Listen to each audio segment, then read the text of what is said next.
2011, administrado pela Vortex, gerido pela XP, fundo que tem 70.129 cotistas, anunciou um fato relevante curtinho, que com o objetivo de reduzir a alavancagem, o fundo está em tratativas para vender parte dos ativos. Parte dos ativos, Faria Lima Plaza, Módulo Rebouças, Box 298 e iTower, ou iTower. O fundo tem 6 ativos e anunciou que está negociando para vender parte de 4 ativos. E termina dizendo que o motivo disso é reduzir a alavancagem. Aí eu fui dar uma olhada no seguinte, ó, fui lá no relatório gerencial do fundo.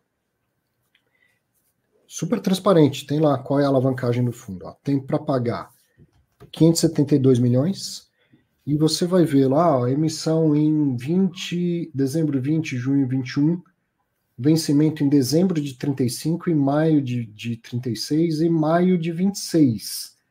A gente está virando para 2023, então né, a princípio você fala, pô, não tem nada vencendo assim tão no curto prazo.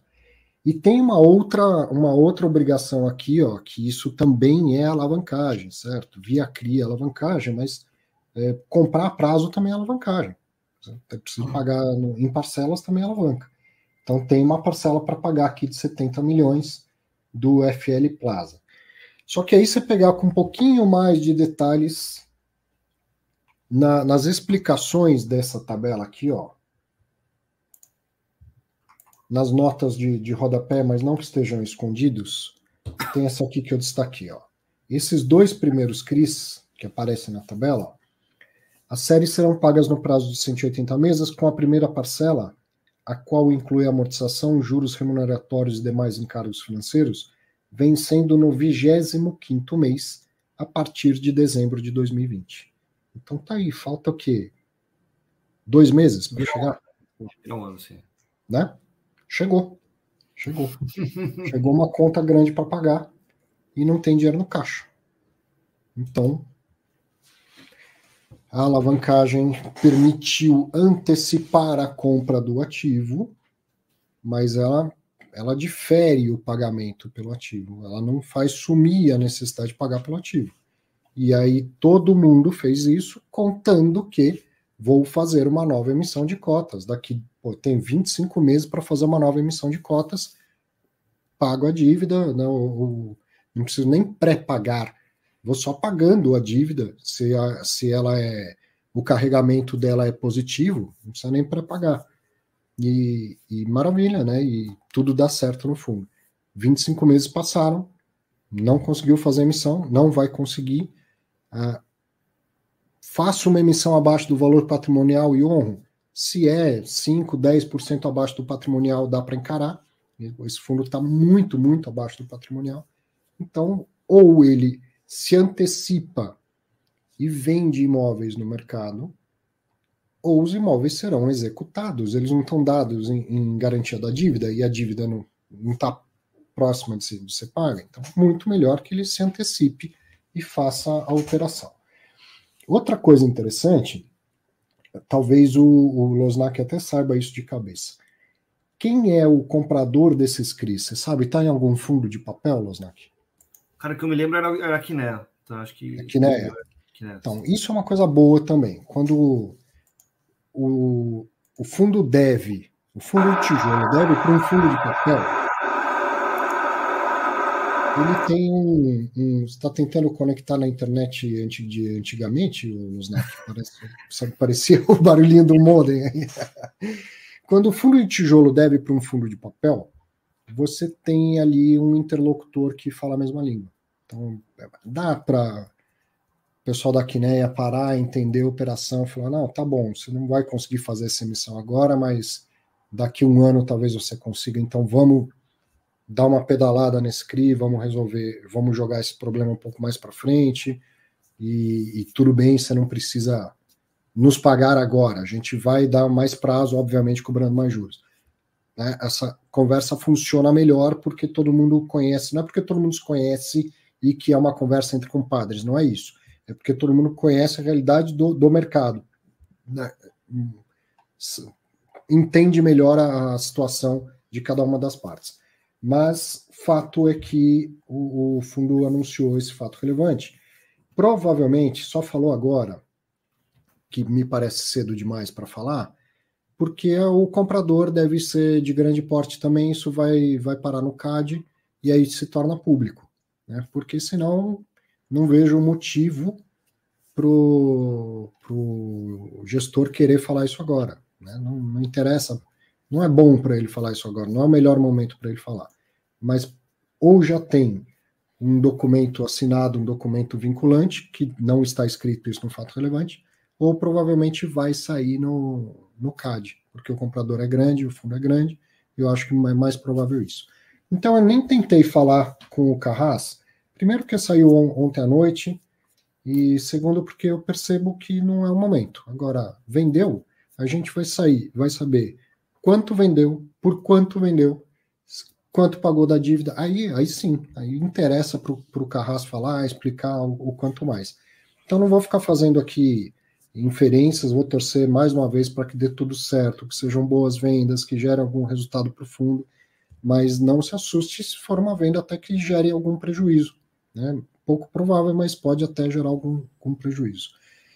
É isso a alavancagem, e a gente observando e aprendendo, até hoje eu nunca tinha visto assim um grande problema. O HGRE tinha uma preocupação no início da pandemia, logo foi resolvida, conseguiu vender imóvel, conseguiu fazer novas emissões e tal, e isso sempre muito às claras no relatório gerencial. Agora a gente está vendo o XPPR, um fundo super alavancado, muito alavancado. Aliás, semana passada falei de um estudo do NOD com base em dados do Clube FI, mandei lá no Telegram, e aí uma semana depois, pega lá o estudo, qual que é o segundo fundo que aparece naquela tabela dos mais alavancados? XPPR. Né? Uma semana depois, venda de parte dos ativos para diminuir a alavancagem. Então, está chegando o pagamento de uma parcela importante.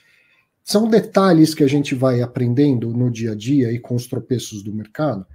Alavancagem, tamanho da alavancagem, e essa história também, né, o Losnak, da carência. Quer dizer, essa é aquela, eu compro agora, jogo para frente e vou ver o que rola. Né? Concorda que se não tiver carência e começar a pagar desde o início, provavelmente o caixa já estava mais programado para digerir essa alavancagem? Sim, sim. Não, acho que concordo. Você acha que realmente. É que assim, acho que o grande desafio na visão da indústria, né, Arthur, assim, realmente é isso, né? Porque assim, o cotista não gosta, né? Não aceita, entre aspas, né? Como chama? Não receber renda. Então, sei lá, você compra um ativo vazio ali, né? Como o caso lá do RBR Properties ali, tinha que ser uma renda mínima garantida para você, para o cotista ficar tranquilo, né? Então, acho que tem esse desafio, né?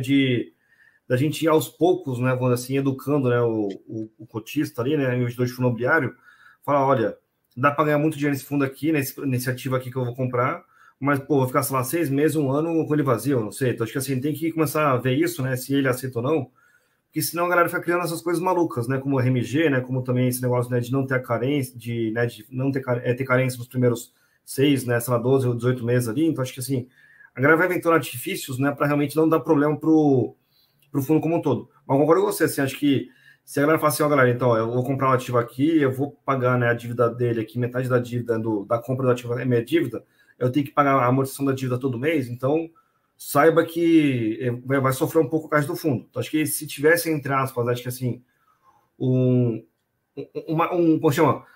Todo mundo sendo mais honesto consigo mesmo, né? Eu não digo nem maturidade da indústria, mas acho que mais honestidade mesmo, né? Assim, acho que, porque todo mundo quer dividendo alto no curto prazo e não quer realmente volatilidade de dividendo. Então, realmente, os produtos atípicos vão dando certo, né?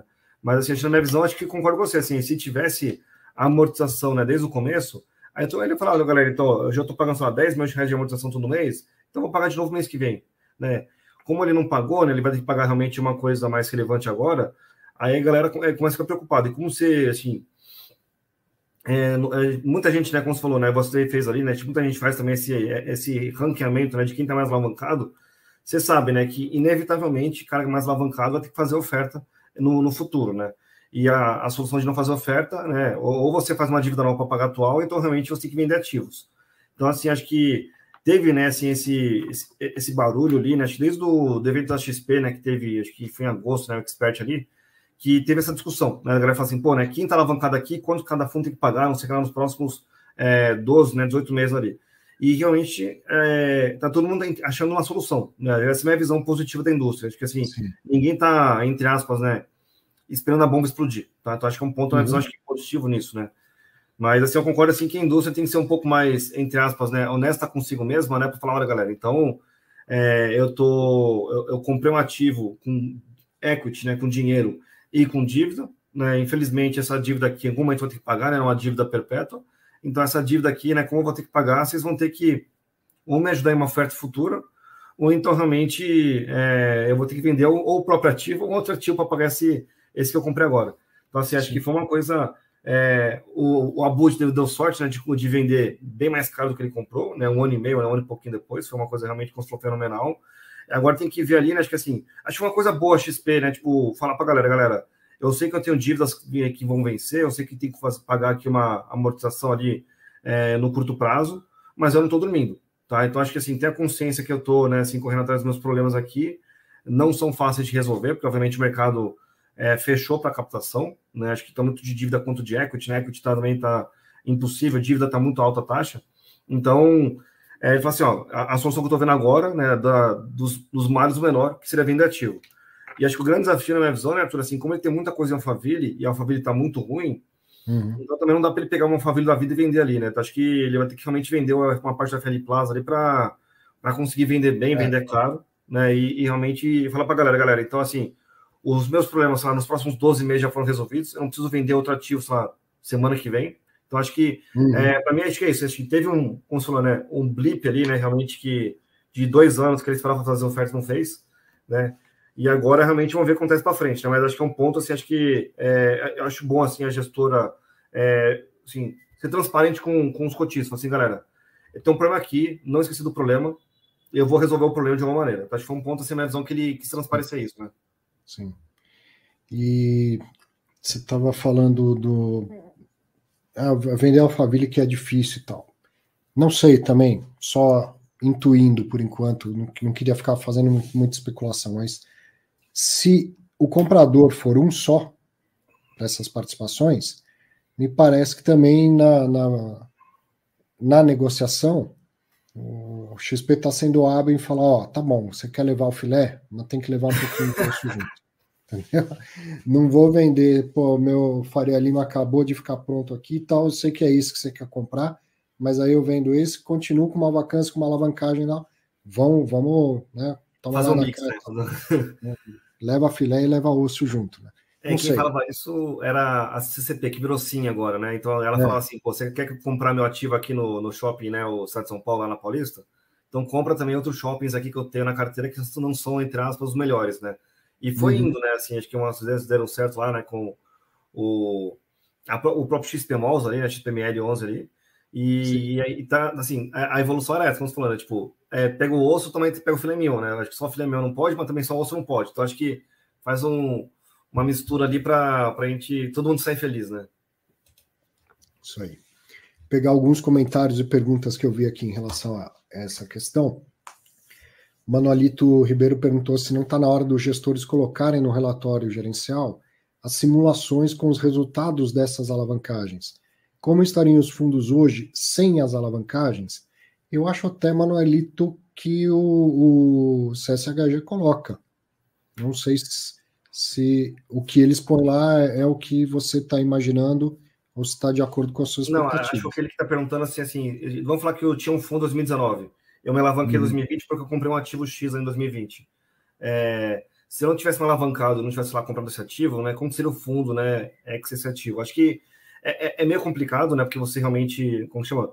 Todo mundo faz marketing positivo, né, então assim, se você não está vendo tanto marketing assim nessa direção, então realmente as coisas não foram positivas, né? Mas acho que o ponto da minha visão, assim, acho que, como fala, assim, tem tanta coisa que acontece, né? Assim, teve o Covid, né, que fechou, né, os shoppings, etc e tal, assim, acho que até a própria o VISC, né, lá na 20, a galera faz isso, assim, pô, o shopping que eu comprei do Dancar, né, então tem uma performance X ali, bem melhor que o meu portfólio antigo. Então, o de Dancar, realmente, eu trouxe ativos bons, né, relativos ali. Mas se tivesse ruim, eu não sei se eles fariam, tá? Acho que assim, esse é um ponto complicado do relatório gerencial, né? Que você só coloca o que você quer. E normalmente o que você quer, né? Você quer se promover, você não quer se detratar, né? Vamos assim, se destruir, né? Aí cabe a nós, como a gente vai fazer a entrevista lá, mas então, e aquela operação da Ancara e tal? Deu certo, não deu certo? Ou aquela operação de outro fundo, cabe, no relatório gerencial é o pronunciamento, ele escreve o que ele quiser. Quando vai dar entrevista, né, aí ele responde o que for perguntado. E é interessante até saber isso. Por exemplo, eu já falei várias vezes, né, nas minhas entrevistas, eu não gosto de fazer roteiro. Eu me preparo, eu estudo a pessoa, eu estudo o fundo, tá? Mas roteiro eu não gosto de fazer, porque eu acho que a entrevista fica mais fluida, mais natural. Agora, tem gente que prefere, se organiza e faz roteiro, mas uma coisa é assim, gostar ou não gostar, fazer ou não fazer. Agora, se para dar entrevista para mim, o entrevistado fala, eu quero saber as perguntas antes, a minha resposta é, amigo, ou você dá entrevista para mim ou não dá entrevista para mim. Certo? Então, é legal falar isso para quem está assistindo saiba. Tá? Então, geralmente a conversa é sempre numa boa, sempre amistosa e tudo mais. Agora, eu não fico fazendo conversinha combinada. Isso não. O gestor, mas ela não tem uma ideia. Tem uma ideia. A gente vai falar do mercado e da situação atual do fundo. É isso que eu falo. Sim. Agora, pergunta 1, 2, 3, 4, 5 vai ser assim? De jeito nenhum. Ou tá afim de dar entrevista para mim, ou não tá afim de dar entrevista para mim. Eu não sou relações públicas do mercado, tá? Acho que um ponto assim que eu avalio assim, acho que para assim, ao longo do tempo também, né, acho que assim, né, é o dividendo por cota. Obviamente, né, a galera pode aumentar reduzir o dividendo, etc e tal ali, mas se você continua, né, assim, ao longo dos anos, né, sei lá, aumentando o dividendo por cota, é uma coisa positiva, né? Óbvio, né, que assim, né, a inflação ficou muito alta nos últimos anos, então assim, o dividendo aumentar, né, nada mais que obrigação, mas é um bom assim indicador, né? Porque e tem esse problema também que o Arthur comentou, assim, acho que às vezes como chama, o CRI lá atrás que tomou, né, era bom, né, agora é CDI+, agora não está tão bom assim, então você acha que tem uns pontos ali para levar em conta, mas olhando num horizonte longo, né, que o Arthur sempre usa o exemplo do KNRI ali, né, é bom você ver assim, pô, o dividendo por cota aumentou ou não, né, e assim, e por que ele aumentou, porque ele aumentou, assim, você tentar entender esses motivos, né, eu acho uma coisa bastante positiva, tá, porque realmente, assim, é uma coisa que muita gente procura, né, persegue ali, e como teve muito desinvestimento também, dá uma turbinada nos dividendos, né, acho que o HGLG é o maior exemplo disso, então, assim, acho que é meio complicado isso, mas acho que é um bom filtro, uma boa métrica, assim, para você falar assim, pô, se as ofertas, né, que ele fez ao longo do tempo foram positivas ou não. É que, assim, uma coisa que eu acho complicada, né, que tem que sempre, acho que, assim, falar, né, quando a NTNB estava 4%, né, se comprava um ativo só, né, que é, sei lá, 6% ali, né, então a gente pegava 6% de yield ali, ele gerava valor ali, né, então acho que assim, obviamente agora com a NTNB a 6, você comprar ele um ativo a 6 também não faz sentido. Então assim, acho que esse é o desafio, na minha visão, assim, você não pode fugir muito do ciclo de mercado, assim, então acho que esse é um ponto, na minha visão, acho que tem que levar, né, assim, em consideração. Eu fiz um gráfico, depois eu também mando para você um dia, né, então acho que assim, para comparar, né, assim, como que chama, os FIIs de CRI, assim, a taxa da carteira deles, né? Dá para você ver assim visivelmente, né, que alguns continuamente sobem e outros continuamente descem, né? Então acho que assim tem pontos a ser levado em conta, tá? Mas acho difícil de você falar, pô, né? Se eu não tivesse através da rua hoje, se eu não tivesse lá, tipo, como chama, comido carne hoje, não sei o que lá. Então acho que assim, você comeu carne, você atravessou a rua e o fundo tomou dívida, tá? Então acho que assim, né, é given, e é dado isso. Então, acho que a pergunta, assim, se essa dívida foi boa ou não para o fundo naquele momento. Você acha que se ele fez boas compras ou compras ruins ali? Então, acho que, se não é uma coisa, na minha visão, acho que fica, como que chama? Você fica perseguindo o passado ali que o fundo já fez oferta. Não dá para mudar isso, né? Acho que, assim, a pergunta, assim, se ele está conseguindo gerar valor para você ou não ao longo do tempo, tá? Eu acho que esse é um ponto para levar, assim, né? Então, o Humberto até já tinha colocado na tela, comentou, essas alavancagens, quando mal feitas, acabam com rendimento posterior. Sim. Agora, dá para a gente dizer que a alavancagem foi mal feita também, se ela gerou valor, se ela tinha um carrego positivo, aquela coisa toda. Aí veio uma situação de mercado, né, uma assim, situação bem ruim, aquela que é o seu pior cenário quando você está fazendo um planejamento. Tem que fazer. Não dá para simplesmente também falar, o mercado ficou muito ruim, ninguém tem como. Não é isso, tá? Mas quando você toma a decisão, você não sabe o que vem à frente. Então, você tem que analisar a decisão naquele cenário, naquela circunstância. E aí você vai conhecendo também o mercado e os gestores, entendeu? Não é questão do gestor ser bom ou ruim, mas tem gestor que é mais arrojado, tem casa que é mais arrojada, tem casa que é mais conservadora. E você, investidor, vai ou diversificar, tem um pouco de todo, ou naquilo de se identificar com estratégias. Eu sou um cara arrojado, eu quero crescimento mais rápido, então eu vou para o XPPR. Eu sou um cara mais conservador, eu quero primeiro preservar meu patrimônio. Cara, você não vai ver 40% de alavancagem em KNRI, não vai ver. Né? Então, são coisas diferentes. Agora, se tivesse dando certo, o XPPR estava lá dando um retorno super acima do KNRI, e a gente tendo que explicar o contrário. Olha, não é só porque rende mais que é melhor, tem a questão do risco, por causa do alavancagem, entendeu? Conheça, vá conhecendo, vá pegando essa fluência da natureza das gestoras, não é certo ou errado, mas são formas diferentes de tocar um fundo, e aí você vai adequando ao seu. E o Marcos pergunta aqui se o XPPR tem multa para o pré-pagamento, mas nesse caso, Marcos, me parece que não vai rolar um pré-pagamento. Não tem como, é 500, 400 milhões, é bastante coisa. Tem dinheiro para... precisa de dinheiro para pagar, não é nem para pré-pagar. É para pagar a parcela que vai vencer. Tá? Então,